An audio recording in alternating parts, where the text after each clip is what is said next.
now. Okay.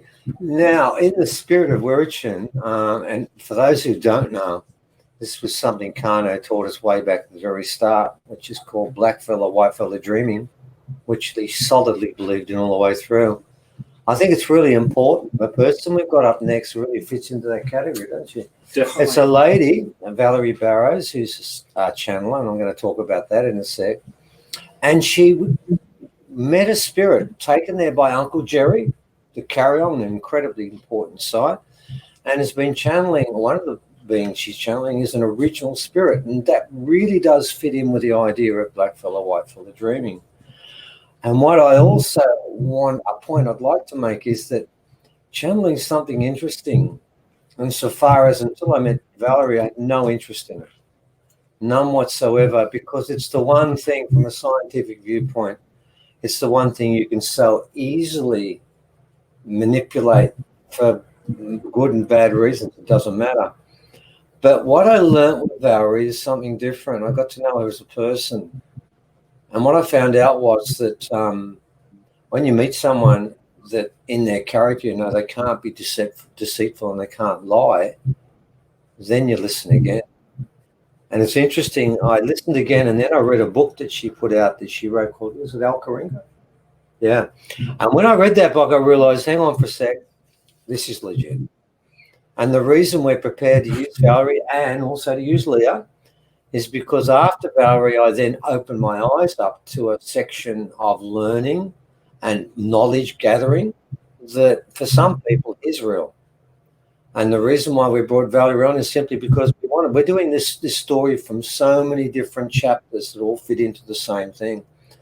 And Valerie's reading from a psychic point of view is part of this. We believe in magic and we believe in the fact in the old ways, the original people had people in contact with spirits all the time and no one questioned them. No one questioned them. Could I suggest if they didn't then, you shouldn't question Valerie. The same things apply. We're dealing with a legitimate person who does something that is real. It could be Valerie this time and Lee will be on next time talking about the beings that she channels, the aliens, but this time around it's about original spirits and spirits of the land, and it's part of the same story. So I'm going to hand you over and put you in the capable hands of Valerie, who will take you through another part of this story about the change that's coming and what parts of us we've got to turn on again, and this is part of that. So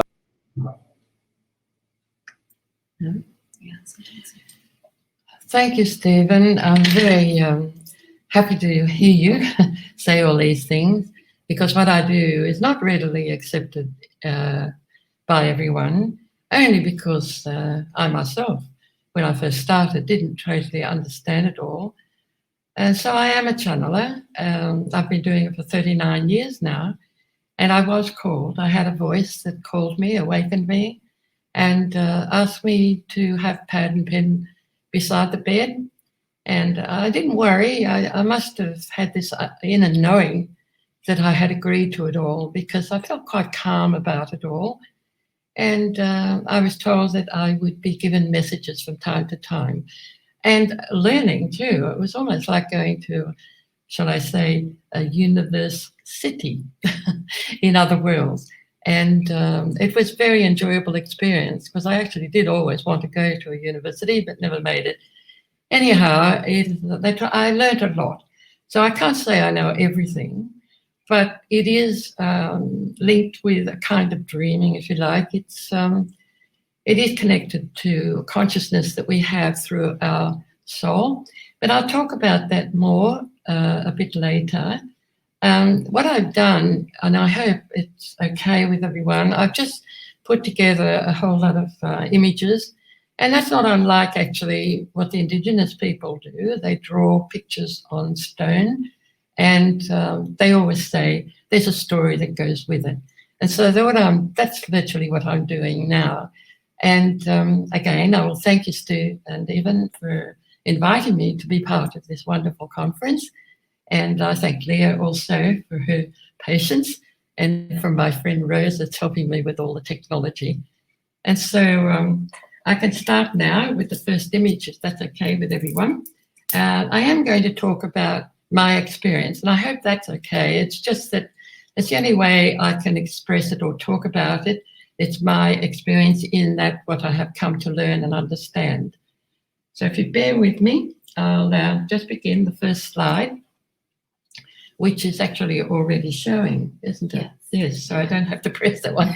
This, for those that may not realise, this is a very large rock that's in the centre of Australia, and it's known by the Indigenous people in the name of Uluru. And there are other aspects to it, around it, but mostly it's just in the desert, in the middle of nowhere. When I say desert, it's red earth everywhere. And that's a patina, actually, on top of the rock, because when I first went there, which was when I was 72, I think, it was quite a while ago, and I'm now, by the way, 88 this year, so it's quite a while, but I found that when I went inside, away from area where the wind could get to the little crevices on the rock, that the red earth wasn't there, and the rock itself was grey and very shiny and to touch and smooth. That was the thing, and I thought that was strange. And I've come to understand now that the Indigenous old fellas, the clever ones, I don't know if it's still spoken about, but they used to say that this rock came from the stars. And when I was working with, I will say, an Indigenous clever fella, but an ancient ancestor named Alcheringa, he started to fill out the stories and tell me more and more and more. So that's why I've sort of spread it out and tried to share this knowledge with you. You can take it, or you can accept it, or you can just forget about it if you like. But to me, it's been very real, and I have absolutely no doubt that star people exist in other worlds, in other universes, if you like. But I know too, I'm aware that they are there in the skies. We can't see them with our physical eyes, but they are there observing us, and they know very much what's going on here, I can assure you. And so I think I've got the story I wanted to say about this monolith. It is a monolith, we are told. And so if I just go to the next image, and I was using this iceberg to explain how they explained it to me. It was like an iceberg because when it came 65 million years ago, it was dropped onto the middle of where we are on Australia, but it was known as Mu or even Gondwana then. It was a time when the dinosaurs were on the earth. And so you can see or can imagine that the surface of the iceberg is actually the top where we see Uluru, but the rest of it is under the ground. And when it came in 65 million years ago or thereabouts, it landed in what was an ancient Eramanga Sea. And it came as a fiery ball. And when it came in, the water dispersed, became mud-like, and later on it dried out. So Alcheringa, as I have said, is the one that's giving me all these stories. And so I've much repeated what we've already got written there, so I'll move to the next one. And this is John, my husband, and I just wanted to say that it sounds rather strange in that we call ourselves walk-ins, but it's happening to quite a lot of people, especially couples. They're soulmates, and they've had an exchange of souls, which means they've got this other aspect to them of consciousness. So it's not just the brain, but it's linked with the brain, but it's the soul consciousness that really feeds our earth body and, of course, our light body, which is eternal. And so we have also been told that we come from the future. So that's another thing that sounds a bit odd. But I think I'll move on and come back to that a bit later. So we're on to the next one. Now, this is Alcheringa. He played a joke on me just this January this year, 2020. I was asked for a bio for another conference actually, and I was looking for the best way to present it. So I was a bit tired, so I went to bed. When I woke in the morning, this image was on the computer. Now, I believe there is technology that you can do this, but I certainly didn't. I wouldn't have a clue how to do it, but I laughed when I saw it because Alcheringa's taken my image and then placed a beard and the darkened skin and showing himself as he is an Indigenous ancient creator, and is well known to quite a few of the Indigenous people of Australia. Alcheringa, the name, or Alchera, is actually in the Australian dictionary, the Australian edition of the Oxford Dictionary. I just thought I'd mention that. He also has told us, or me, that I'm 6,000 years ahead of what it is now. And it's a bit hard to get your head around too. But she has presented herself by this female aspect of Alcheringa, who is Andromeda Val. And she appeared beside my bed about 2 or 3 years ago, and it was quite wonderful. She's about 7 foot tall, standing in a hologram of light and smiling and really recognizing, and I felt I knew her as well. The energy was beautiful. I felt just a lovely connection.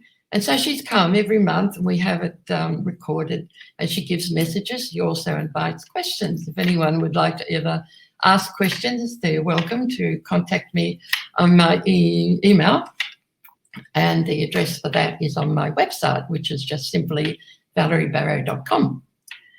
So I'll just go to the next one. This is just to remind me how I started. I found this image when I first began to be awakened. I was getting messages from upstairs, as I said, with this voice that awakened me. But then this Whitley Streiber actually came to Australia and was talking about communion. And the fellow that Harry Miller was actually promoting him, and he was putting metre square posters on the garbage bins around the city centre of where I worked at the time, and travelled in and out very close, and this ET image. And I was shaking and nervous, and it was ridiculous. I kept saying to myself, why am I so frightened? It's ridiculous. But as I read, I saw the book in a bookshop and decided I'd buy it and then confront what it is, why I was so afraid.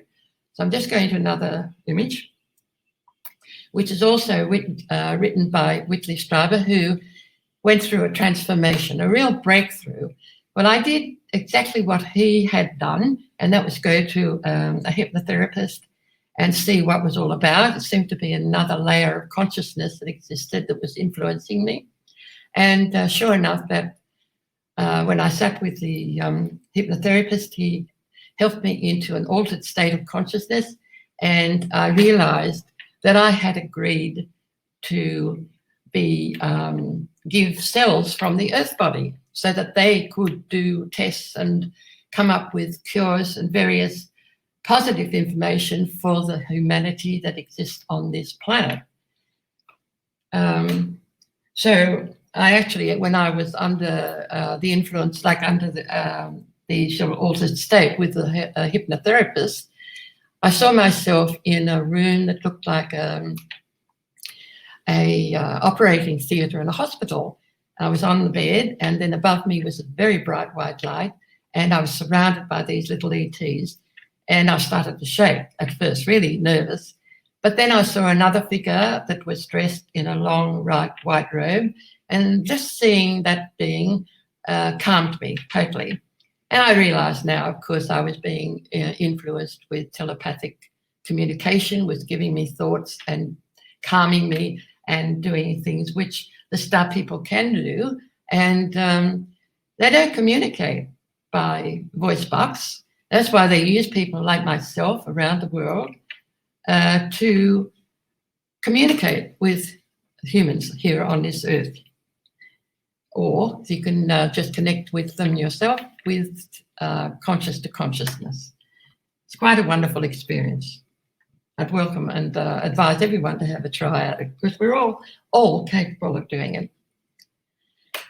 Now, this book I read when I had an Australian Indigenous sacred stone brought to me, because we lived on a property called Alcheringa. That was a strange way that it came together. There was a dictionary that fell off my desk and fell to the floor, and as I picked it up, I saw the word Alcheringa and decided we were looking for a name for the property, and so we called it Alcheringa. I did worry that I might be offending Indigenous people, but my son rang to me and said, "You don't need to worry, Mum, there's 2 horses or a horse running in the next race or something," and its name was Alcheringa, so I don't think we'll be offending anybody. Anyway, the stone was wrapped in paper bark and tied with string, and it was also wrapped in canvas when it was brought to me. Brought to me because of the Alcheringa property name, and also they knew that I had already been accepted as a medium and could work and understood some of the understanding of what was being given when I was just holding the stone. Because I became, I'd say, covered with bright white blue light, and it was quite a wonderful experience. And I felt very calm, but I was also asked, as I said, I was communicating telepathically, and it was Alcheringa that was speaking to me all this time, and he had asked me to record what I felt. And so I seemed to be talking from another consciousness altogether, and it became a book, like a diary that was published. And then I felt, that's right, it was published first, and then the next year, 1995, an Aboriginal Indigenous elder came and wanted to meet me. He seemed to know all about the fact that I had a sacred stone, and it bothered me and worried me because I wasn't sure whether I was supposed to have it or not. And he was a bit stern about it all to me. And this was Jerry, a beautiful friend, but at that time I was very nervous when I first met him. And he didn't mean any harm. He was just checking up on this very sacred stone, and it came from the stars. And very like Uluru, strangely enough. I have been told by the stone, it seems strange to say a stone could talk to you, but there is a consciousness in everything. So I listened to what Jerry had said, and I said to him, look, I know as a woman I'm not meant to look at the stone. I never unwrapped it, and I knew I was to respect it and always take care with it. And while I've had the stone, a being, I believe he's the sacred ancestor of your Indigenous people, and that he spoke to me and said that he was male. So he spoke and he asked if he could borrow my voice box and speak through me, which began my channeling days. And Jerry sat back and started to smile with this wonderful sense of humour that I find Indigenous people have. It's just brilliant. And he said, oh, well, that's all right then, because I have a friend that has Alcheringa speaking through him. And so that seemed to put me into a place where I was accepted. And I was very happy about that. And of course, we went on to become very good friends with Jerry. He's not with us anymore, but he still comes. He sends a bird, which we feel is coming with a message from time to time. It's very lovely, and he still influences us. He taught us a lot before he left, and certainly about Indigenous culture and the understanding about everything and how hard it's been for them to adapt to the white man's ways. I won't go into that too much, but it's not right, of course, the way it's happened. It needs to be reconciled. Now, these are symbols that while I was holding the stone, this is actually before I met Jerry, and you can see, and this is recorded, so I won't stay here too long, but you can study them more if you like. They were brought to us. We were all encouraged, all mediums, to paint them. And we were asked by the star people, Alcheringa being part of that, to take them to Uluru and sing them into the land around or near Uluru. and Catajuta, which is very different kind of stones, very, very different. And so we worked at it here on this day. And like I said, it was before I actually met Jerry. And this is while we're still working. And then on that same day, the sky just changed. It just seemed to, it wasn't a windy day at all, but the sky itself, I don't know if you can vaguely see shimmering there. There was all this shimmering going on. And it's a bit hard to see a cloud there that's got a tail. I think the next image shows it better. You can see a ship, and we knew it was a ship. You could call it a UFO if you like. We knew it was a starship, covered or hidden in a cloud of energy, and it did have a tail, and it was coming towards us behind or above that tree on the left, and all the other clouds were going the other way. So that was extraordinary. And so we were quite in awe about it all. And so I'll move on here, because then we could still see the cloud and the ship inside it, and then a black dot, which you don't get in the sky. So what is it? And then there's a length of more black dots all joined together with a head. And we realized that it was showing us a serpent image in the sky. Now, that's quite extraordinary, because the one thing that holds all the Indigenous tribes together is their knowledge and understanding and embracing the rainbow serpent. And so the rainbow serpent to us was representing here in the sky with all this shimmering going on. And it was like they were honouring us for painting these symbols, and that they had asked us to take to Uluru, and which, of course, we did. But while this serpent was showing in the sky, it dispersed, if you like. I don't know if I won't use the right word there, but there's a whole lot of black dots. You do not get black dots in the sky. They're little scout ships off the mothership of what we showed you that was hidden in that cloud. So we think that's a great, great sign. We really enjoyed that and loved it for the day. Now, this is another time I've been back to Uluru, and the story I hadn't told you was I had an initiation when we went to Uluru to actually sing the energy of those different symbols into the ground at Uluru. We were taken by a ranger outside the actual national park and taken up a sandhill, which to the left we could see Uluru in the distance, and to the right we could see Catajuta. And while we were there, he was playing the didgeridoo and singing, and we didn't realise he was also, shall I say, a medium. And so he said later, we actually, he told us later that the rainbow serpent energy had wanted to take him over and move around to bless everybody. But he did keep telling it to go away. Anyway, he eventually gave up to that, and the energy took him over. And he then began sliding around just like a serpent would, and was slithering, and lots of mucus coming from his mouth. It was quite extraordinary, really. He put his hand on everybody's head, and that actually was a serpent energy introducing us to the area and blessing us. We felt very honoured about all that.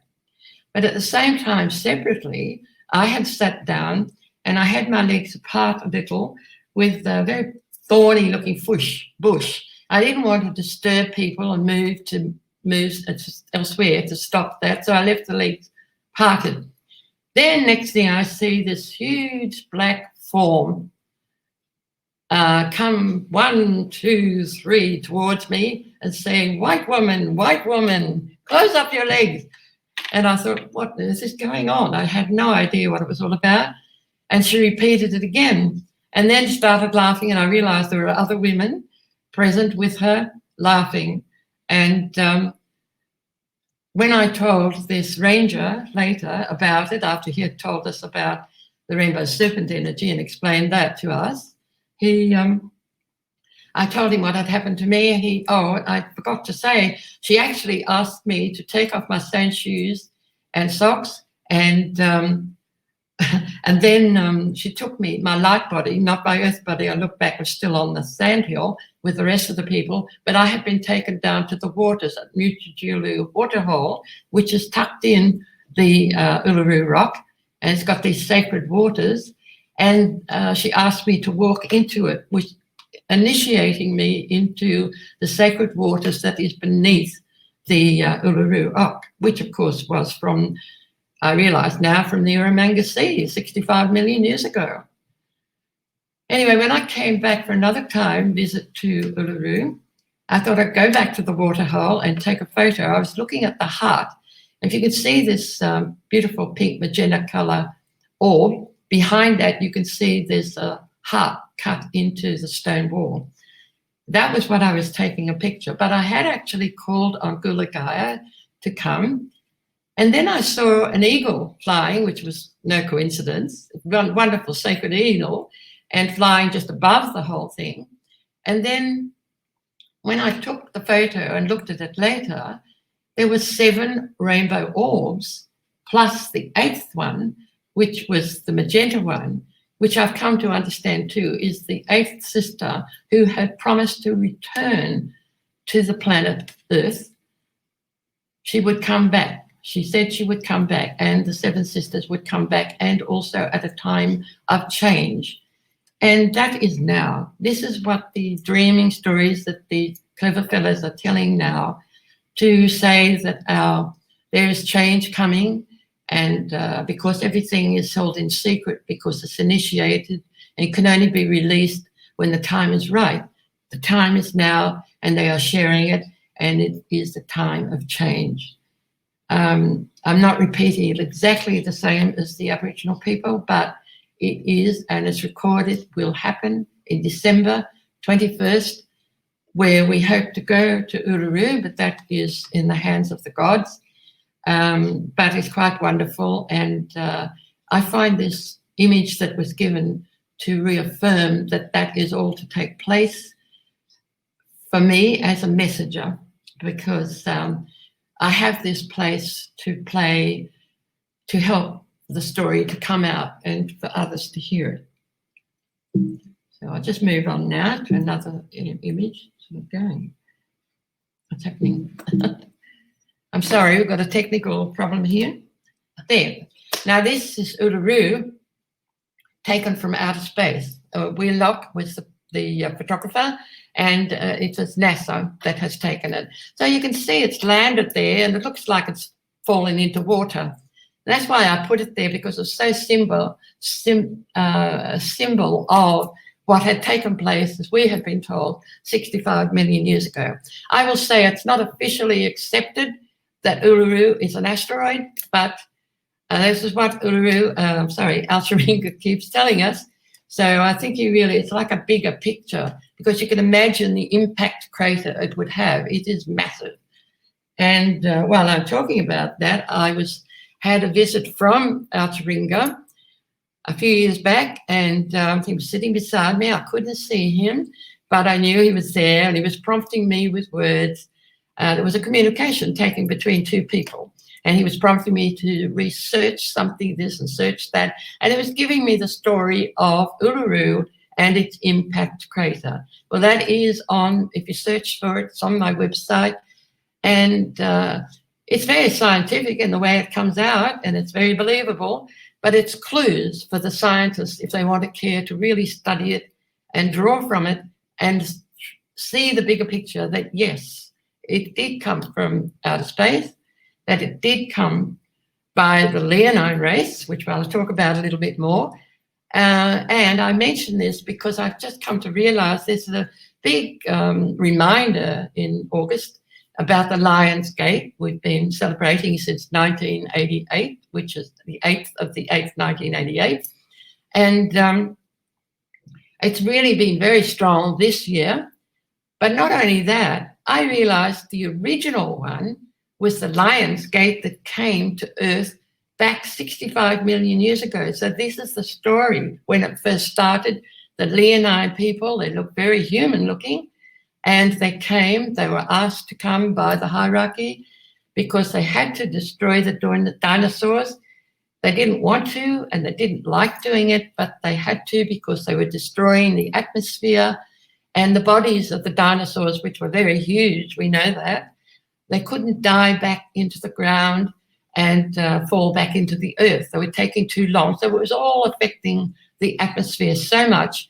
And also the dinosaurs were eating all the foliage, and so the trees weren't feeding the oxygen, all that type of problem. So this is the reason it had to come. And so I hope you can just understand that, because I'll move on now to another image. I've got this one now because the Leonines, of course, we've gone on to understand that the hierarchy or the angelic realms in the Andromeda, or Andromeda as they say, which is where Andromeda Vale comes from now. And she is saying that all the animals in Andromeda, or where we are as star people, they're called the Adonis race, and all the animals are white. And this has gone around with a number of indigenous people around the world, particularly the American Red Indian, talk about the white animals coming, and that will be the sign of the big change. And this one was put on my Facebook, and I thought it was just beautiful because the animals, when they're white and when they're in Andromeda, they're all friendly, which was wonderful. So they come with a message. And I can also say it was the time they told us that the hare was introduced to this planet Earth, which then went on to eventually become part of the hybrid we are as humans. And I thought that was an interesting piece. So,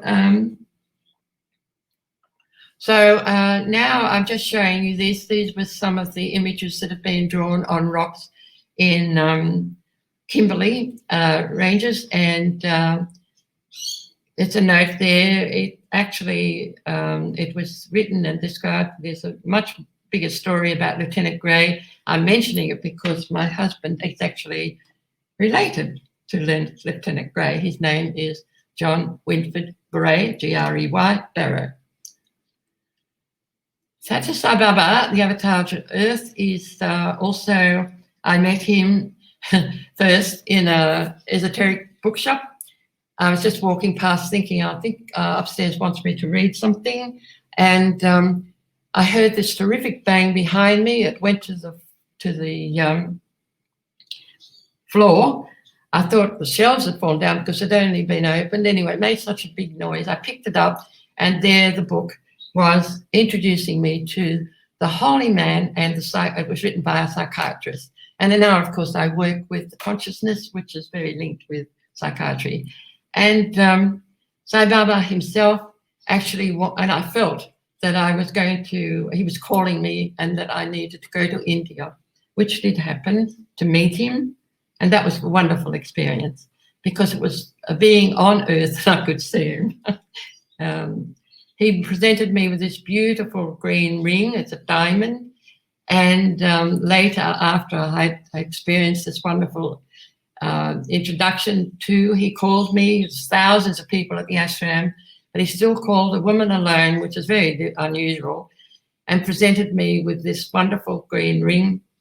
And when I was meditating, it was later, I saw very long white fingers moving very quickly, and it was making the diamond ring from the stars, but it was the same way as that the humans can make industrial diamonds on Earth. And this is just an image of a light body, which we all have, and which we need to keep strong and keep free of attachments, because on this planet Earth, there's still a lot of activity that is of a lower vibration and lower frequency. Nikola Tesla was sent to Earth by Sai Baba, he tells people. And Nikola Tesla says the day science begins to study non-physical phenomena, it will make more progress in 1 decade than in all previous centuries of its existence. And Sai Baba sent him. He wasn't taken very seriously then, but 75 years later, Nikola Tesla is being taken. This is a video that we were in when Jerry and I were actually interviewed, along with many others, Australian Aboriginal mythology and connections with aliens. And I'm told that Graham Archer, the ones that made it, they came from Tamworth in New South Wales. They say they're quite willing to run off a copy if anybody is interested. You will find those details on my website. Now, this is the second story, because when Sai Baba blessed my original diary, Book of Love, we called it, there's another story again, which is in this book that I've been asked to write called Star Lady. And the story is quite something else, actually, and you can actually read quite clearly an outline of the story. And I think I might have to worry about time a little bit, so I won't go on. But it was the time of the Pleiadians raising the ship that came from the stars, which is in the constellation of Taurus. And they came with a beautiful ship, which I'm going to show on the next, the way it really looked, on the next image. It's 50,000 star people came from the Pleiades and many other stars in our galaxy as well. The giant starship was named Rexegena, and it was to restore light and life on planet Earth after it had been taken over by a race called reptilians. Now, a lot of bad things and thought is done about reptilians, but they were victims, actually, so we need to be careful about what we do judge, because of what went on and the fact that we are hybrid. We have evolved from many times, but this particular story is one story, and I was set up to have a lot of people come and remember being star people, and they had the same story. So it was set up from the star world for the story to come together. So I had a lot of people helping me to write it. It was published in 2002, although we started in 1995, just after the experience with the sacred Alcheringa stone. And it went on then with people remembering the story, that specific event, and from different points of view, which was quite wonderful.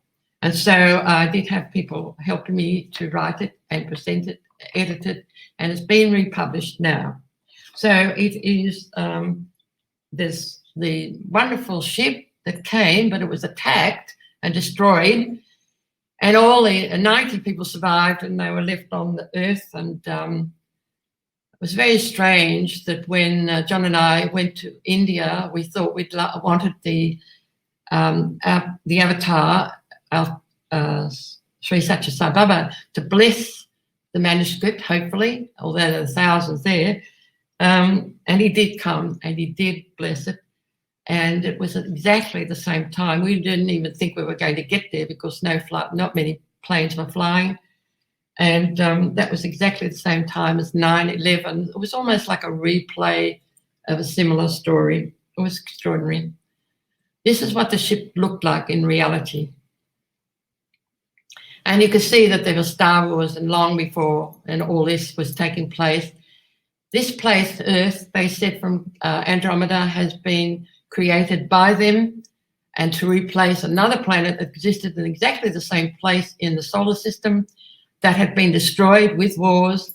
And this one that was taking its place was also meant to create a point of light in our very, very dark corner of the arm of our Milky Way. Beautiful ship. The man's created beautifully. This Roger Stack sent it as a gift. A lovely man. And there is a video which you can get on my website. And I put this in here because we've also had a crystal that Jerry gave us, and it's at the property.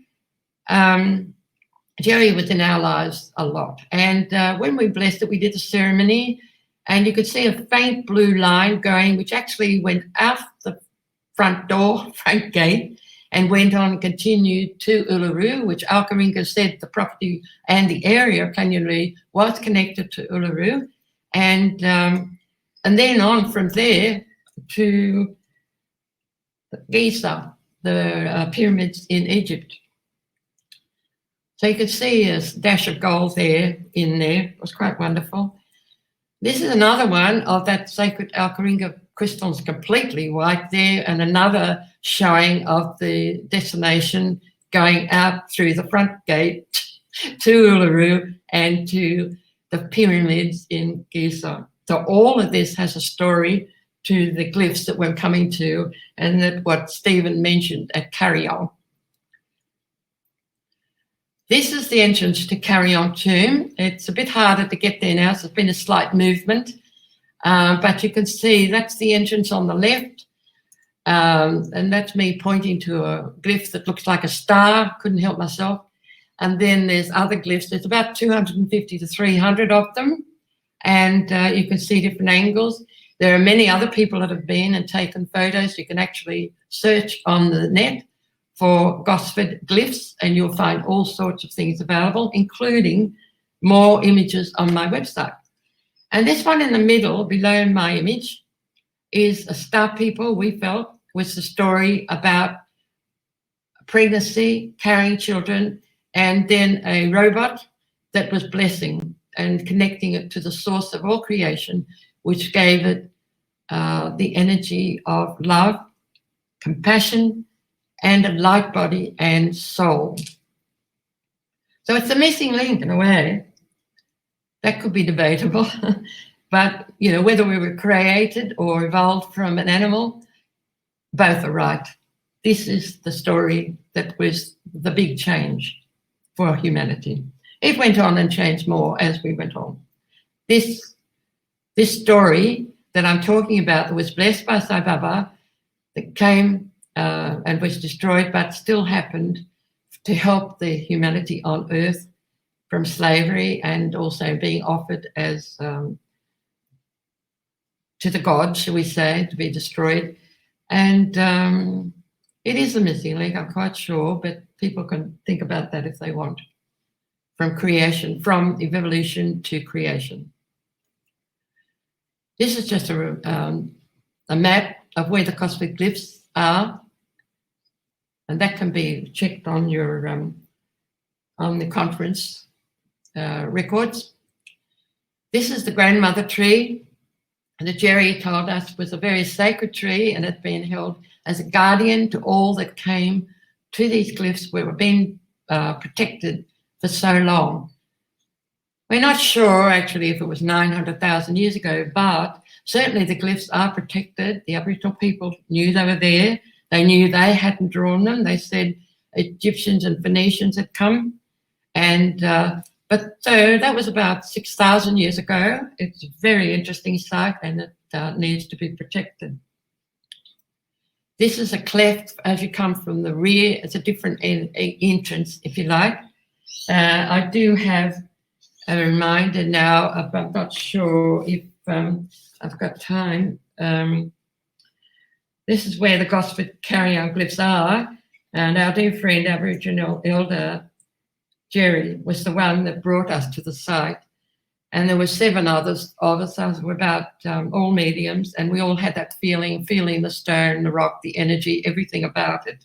And we all experienced eventually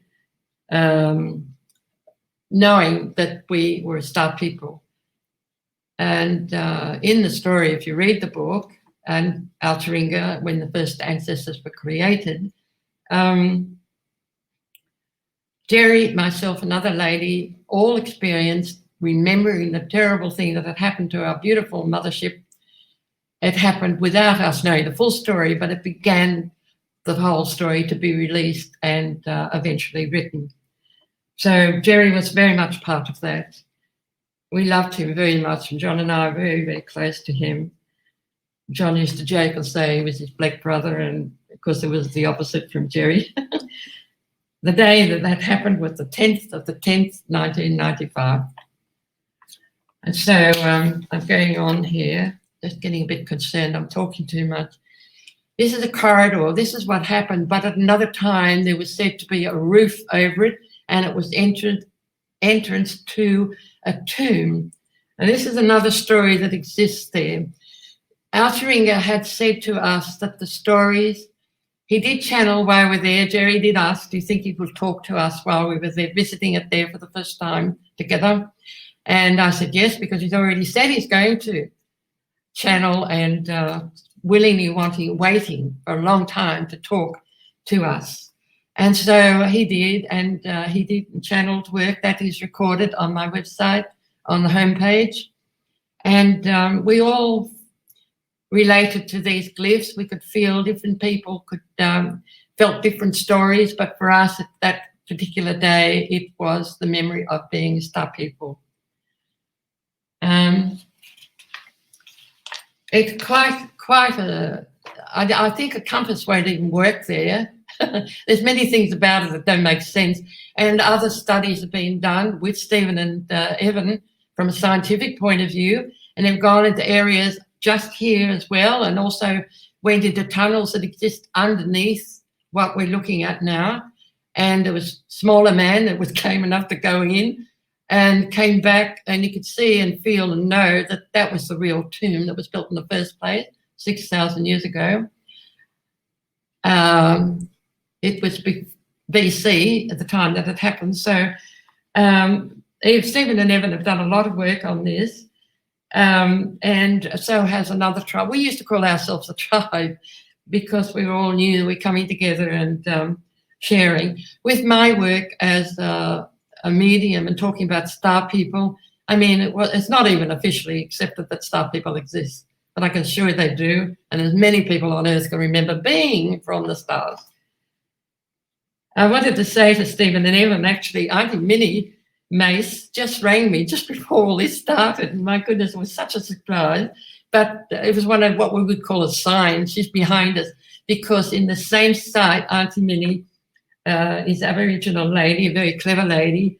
And quite a number of years ago, she insisted that Stephen take this stone. And when he had it analysed, it was said to be an ancient bone. Now, this is another thing that we've had to hold back, apparently. It's just not accepted, but we know from our ability and being able to tune into the real story that it did belong to Egyptians and Phoenicians that had come all that time ago, and they got caught up with an accident, and one of them, a prince of a royal family, had been buried there. And the bone, and then I've gone on actually and worked with some people that remember also King Tut coming to Australia. Now that might be a bit of a shock, but that's what he did. He came because he wanted to recover the ancient bones or bones of the prince whom he wanted to return home to Egypt and to bury him properly in a tomb. Now, it's very strange that there is a tomb with King Tut was buried after he had an accident, and there's said to be hidden rooms behind, and we wonder if that was where it was first created already for the bones of the prince coming to be reburied. Now they're hidden behind these hidden rooms, maybe, yet to find out. But King Tut's there now with all his glory, and that's another story again. But everybody, I think a lot of people would know that one. But we actually think that it's got something to do with the same story at Kariong, which is so important that it be protected. There's something like 300 or so glyphs that are written. Now, glyphs are a bit like the stories that the Aboriginal people used to draw on rock. The glyphs trigger something within the, what can I say, the mind's eye, not the physical eye, but the mind's eye, and release stories and knowing that there's a big story. And when you tune in and meditate and also have a definite intent and desire to focus on what the story it is they want to tell you, you can receive it. It's possible. Everybody has that ability. It's not just mediums that already do it. I can assure you. So I'm just a bit concerned about time. So where am I at? I don't want to talk on for too long. So how long now? Yeah. So I will have to move on. I wanted to show you a few of these glyphs. This is looking the opposite end of that. You can see it's not very wide, but as I said, it did have a roof on it. So it was like the entrance, like to the tomb of where the prince was buried. So I'll keep going. These are some of the glyphs that are also shown. Again, there's different images, and when we put our hands on them, people were getting different feelings, a different knowing, and all that type of thing. Quite extraordinary. This square within the circle, I have found that because I do work with people in going to spontaneous memories, and that one seemed to be very important to the energy of the Leonines, or the star people that are very human looking, but they're like lions. And of course, that's where the hair has come from onto this planet Earth, they told us. There's more here. You can look at them. And like I said, it's really worthwhile just having and seeing how it spontaneously gives you, or a feeling, anyone watching them. If you're open, you need to be open, have an open mind. And more. And there's so many more. This one is called a birthing canal. It's actually further away from the tomb. It's up the hill a bit more. You don't call it mountains, but it is up the hill. And the Indigenous women, we were told, use it for birthing. But also we, as people remembering being star people, laid on it, and the quite extraordinary memories came back, being involved with the children that were genetically engineered, and that was part of the creation of the human, the first human at that time. Can I say, raised to consciousness, less hair, larger skull, bigger brain, and also dropping, because of the improved connecting to the source, they began to know who they really were, where they had come from.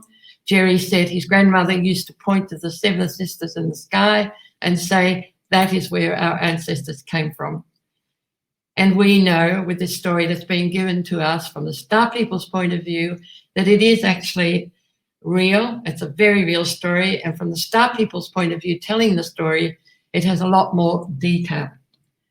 But bless the Indigenous people, they have held on to it for over 1 million, or nearly 1 million years, probably longer. But they say they were the first people, and they were. The star people say that. They know it. That I think is very interesting, and they have a lot that they could teach us and share with us if we would listen. This is the seven sisters in the sky that we point to.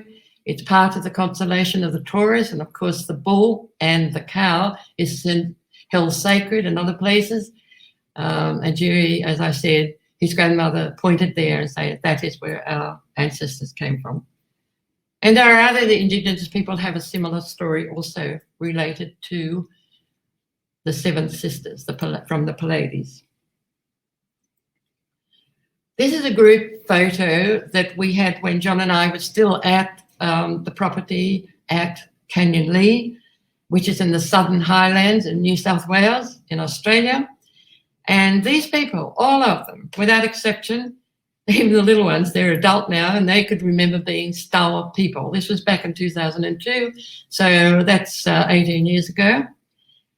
And look at all the happy faces. Quite a lot of them had never met each other before, and we had organised for a professional photographer to come to take the photo, and he had said there were so many people hugging and smiling and greeting each other, and he was aware that they didn't know each other, or a lot of them didn't.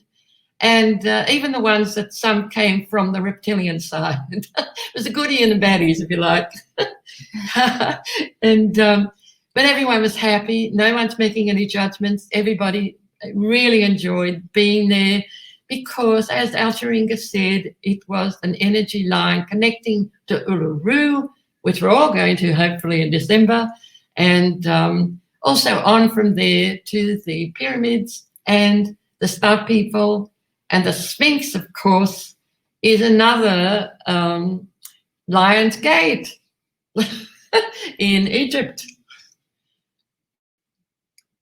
This I wanted to show you too, because when we moved from Canyonleigh, went to the house, it was a beautiful rose garden. I went in the morning, awake, and I saw this foggy.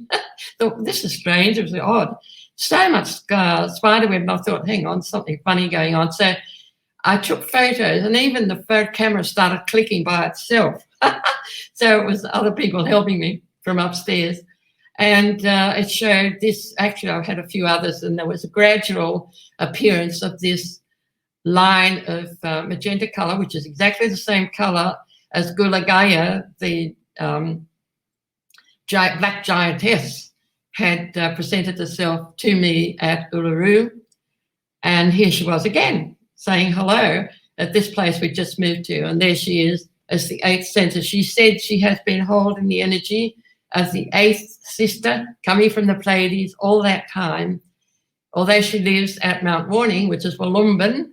And when the sun first hits Wollumbin in New South Wales, the first in the morning, it goes straight to Uluru into the centre of Australia. So they go back and forth.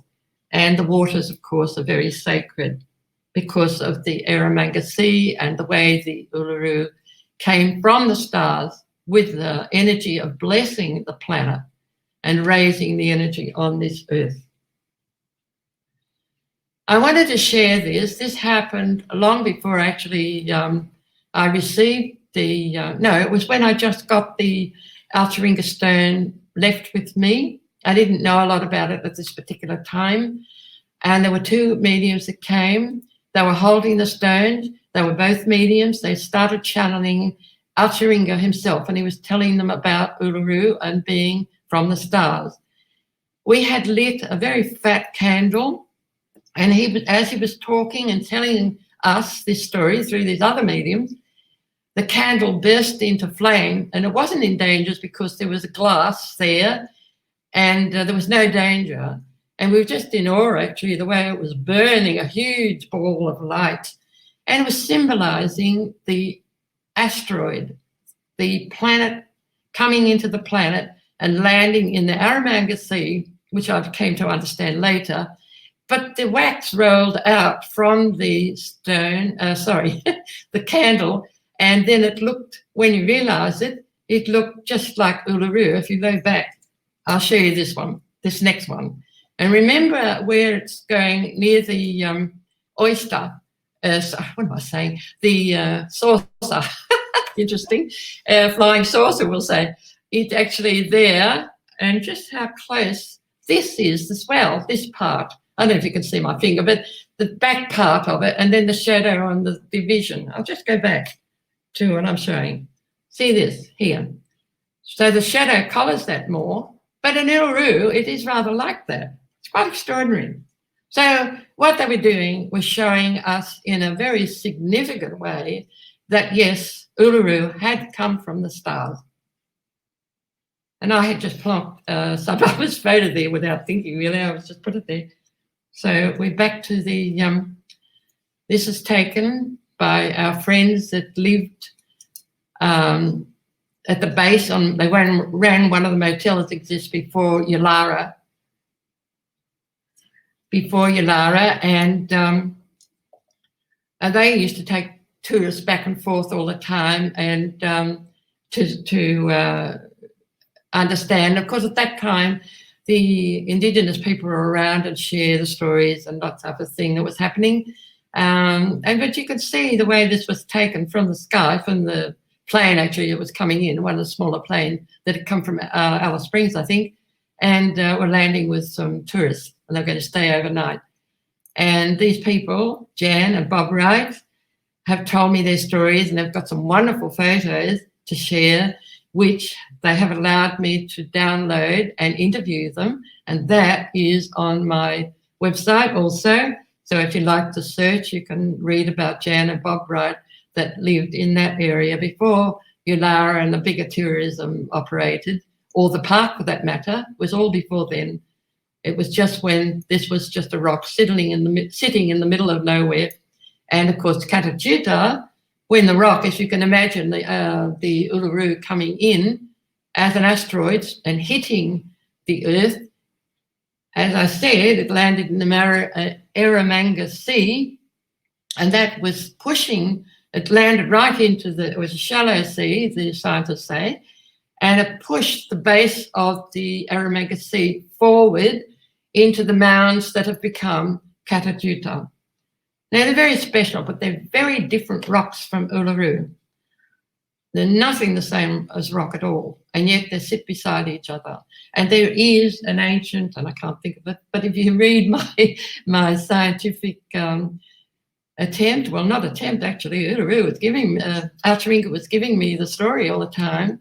That's worthwhile reading, and scientists, if they really wanted to draw, shall I say, clues from it, they would start to realise that there is a very big impact crater in this whole, practically the whole of Australia, actually. So how am I going now, my dear? I've got this lovely lady, Rose, helping me. So right, if I've got that much time, I wanted to share how difficult it was for the star people when they first came. And I'm speaking as if I was one of them. I'm actually an aspect of them, one of them. So if you accept that, so I'm drawing from that, and they're giving me the information. So as star people, we could remember how difficult it had been to survive on this planet Earth as Mu, as we called it. The sun was too hot. We had some difficulty in breathing.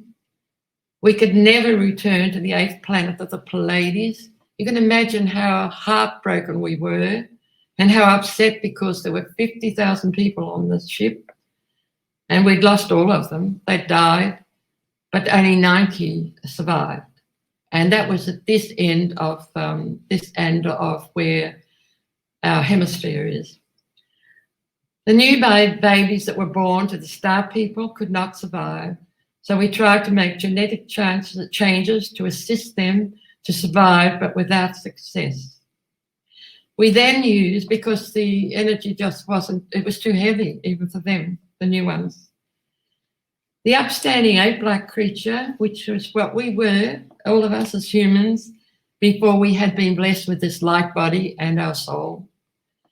The upstanding ape-like creature, which we call the animal man, and which Cosmic Star Baba has referred to as the animal man, it began to evolve into some genetic changes from the star people's DNA.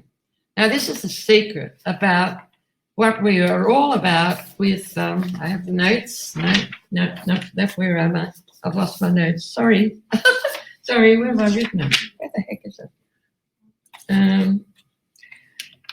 Well, it's what this conference is about. It's the alien ancestry. So that's what I'm talking about. It's the upstanding ape-like creature that was animal. It hadn't been blessed. It had been created, yes, but it didn't have the full blessing of the creator of all.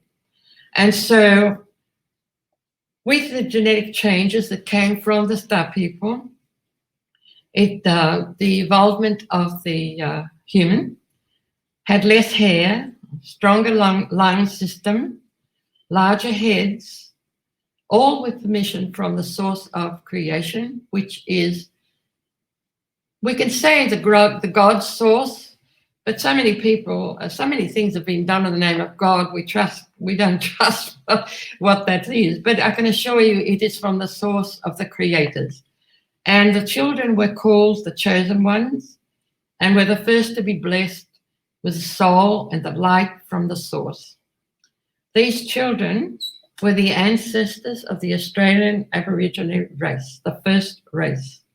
This is nearly 900,000 years ago.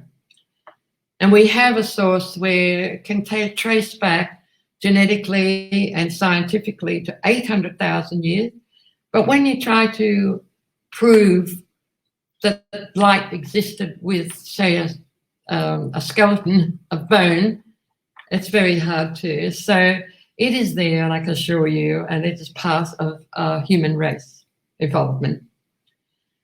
Alcheringa was the wife of the commander-in-chief, who was known to us as I said, I keep getting all this information from Alcheringa.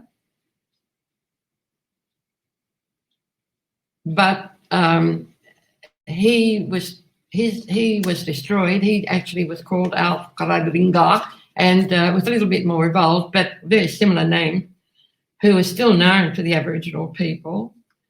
So his wife survived. All the children were lost. There were 4 children belonging to that family, but they were lost also. But they've come back into our lives, so isn't that lovely? Icberg was the wife of the Commander-in-Chief and was the last to leave.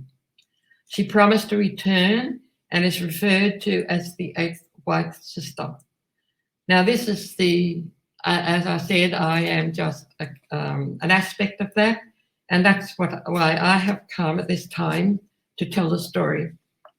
The Star people all had blue-white skin, and she has now returned to remind everybody of that story.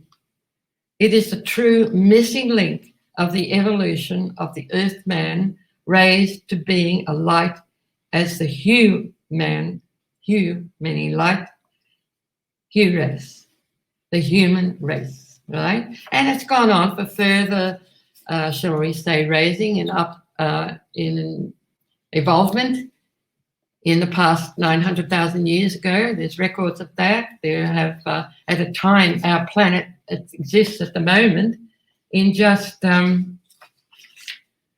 what we call the 3rd dimension. I think that's accepted pretty well now. And so I could just say, if you could remember the group I showed you of all the people remembering Star people, I think I've got time, I can say, yes, that day was a reunion at the Canyonleigh, which is where we had started to remember. I've often wondered why we wasn't at Kariong over on the coast, but there's a bigger story there again. But many of the people had not met before, and they remembered the mission of the Mothership Rexegena. Now, that was a big thing. And they were brought there. It was almost like they were standing outside the front door waiting with a number, say, I'm next, I'm next, I'm next, I'm next. And they would sit then and I'd work with them, and they'd go voluntary very quickly into an altered state of consciousness and remember the story, and very upset, very hard. All the people that survived and the people that didn't survive but still remember were very upset about the whole thing, because the arrangement had been with the, I'm just wondering here if I could just go and finish reading this, what I've noted. It says this was back in 2002. There'd been hundreds and probably thousands of people, more who have remembered the same story. Alcheringa advised that all in this galaxy knew the story, even though not all were actually part of the mission. Most have returned to finish the mission that began nearly 900,000 years ago. They didn't have to travel to Kariong. Just looking at the photographs of the glyphs was enough to trigger them into cosmic consciousness and remember being Star people. So that's something people can be aware of if they feel drawn to somehow being part of it. I would truly suggest that you read the story that has been written, called that, I can't go back now, but the one that was called Alcheringa, when the first ancestors were created, because it is actually a story that the original Aboriginal people knew and understood very clearly. And there's aspects of that to all of us here on this planet Earth, and who we are as human. We were man, but as human, we were light man. And this is a blessing. And so we had a reason, and a real reason to be here. And hopefully that is told in the story of Alcheringa, when the first ancestors were created. That book is available online through many different sources. So I hope you can find that there. If not, you could always contact. I could say Stephen and Evan. they would soon give you the right place to find it. Nikola Tesla has actually said before he left, and that was back at the time, and as I said, he was sent, and our beloved, I'm starting to wilt now. Sorry about this. I hope you'll allow. I'm 80. How old am I? I'm 88 at the end of the year when we return to Uluru, hopefully. It's an interesting number, 8. It's the infinity sign, and that's part of my, all these things, symbols give you energy, and this is part of the imagery that helps to get me through to be able to share this story. It's a huge story. It's about humanity and where we come from, why we're here, and where we're going. And I'd really encourage everybody to read the story, and it helps them because it connects them to their soul, and their soul reacts. Sometimes they'll come to me and say, oh, when you said, or when you wrote something, I think I don't remember writing that. But what it does is trigger the memory that's in every one of us. Everybody has this story within their soul. And Nikola Tesla says, the day science begins to study non-physical phenomena, which is where I am speaking, it will make more progress in one decade than in all the previous centuries of its existence. So bless you, Nikola Tesla. He was well before his time, but I notice there's much more coming back in his name.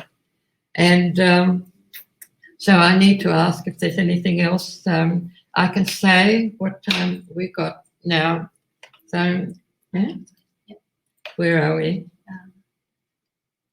I think I'm very close. Perhaps people can write to us, if you like, to Evan and Steve, and to me. We've known each other right from the beginning of when first starting to be brought forward this story. They've worked from a scientific point of view. Our input has been from well, it is actually science, but it's not readily accepted as yet. It's not even accepted that star people exist, but they do, I can assure you. And more people are opening up to that and realising that. And they have a big role to explain and talk about this evolution that took place with our planet that's allowed many star people to come to learn what it was like to feel the warmth of love and compassion, which was not readily when they were just invented, shall we say, before being blessed totally from the source of all creation. So it's very much part of prayers and love and God. I have to say this, but there's been many things that have done in the name of God which has got nothing to do with God at all. And I'm not saying a religion either, because unfortunately that has been interfered with and not presented as it's meant to. And so with great love and joy, and thank you to Steve and Evan for inviting me to be able to speak and share our story. And we're all part of it. We're all one. There's no division, no colour division or skin divides us at all. We are all here for the same reason. And I hope you will investigate that. And I'm asking God to bless us all at this time. And if we just want to sit in silence now, prayer, I understand, is linking with our soul consciousness, which leads and opens the door to our God self, which is coming from our oversoul, which knows a lot more about us than we know and remember here upon earth. And that is only because we are operating at a much slower frequency and a much slower, shall we say, energy field. Tesla says, if you want to know about the universe, think about energy, frequency, and vibration. And if you focus on that, that is everything. So thank you, everybody. Thank you. Thank you. And God bless you. Thank you. Thank you, Stephen and Evan, for allowing me to share the story of so many. Thank you.